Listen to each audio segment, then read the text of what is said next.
same. You know, we have to limit his minutes, so in order to have him have an impact on the game down the stretch, you know, we brought him off the bench. So, you know, we should be able to play the majority of the minutes going home here, but definitely not all of them. Thanks. And for Kyrie Irving, he's been cooking with hot fish grease tonight, but we know offense has never been an issue for this squad. What are you looking for defensively to win this ball game? Just cleaner decision making, you know, getting matched up earlier in transition, and then rebounding. You know, we got to make contact on boards. We just can't hope they come to us. Thanks so much, Steve. You got it. Bob, back to you. Well, there is Durant. Straight away connecting for three. He's got the first five on the quarter for the Nets. I think Kevin Durant has decided it is time for me to put the gas pedal down on the floor because it's getting close to playoff time, and he's trying to make sure he has his rhythm. And this is the Nets' largest lead now of the double figures.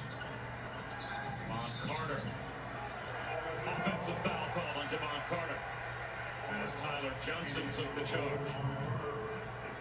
I mean, Kevin Durant just aggressively coming up the floor, just walks up into a three. So Cam doesn't have his hands up initially. That's the only window Kevin Durant needs. You should have your hands up and challenge and meeting him.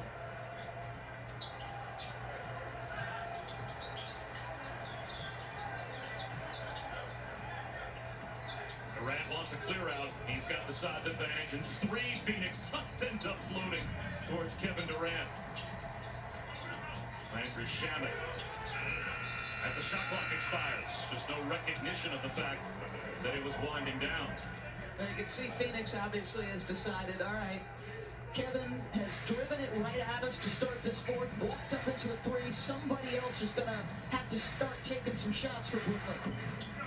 Carter from the corner, unable to connect for three. And Steve Nash, very true to his word, what he told us before the game about the minutes for Kevin Durant.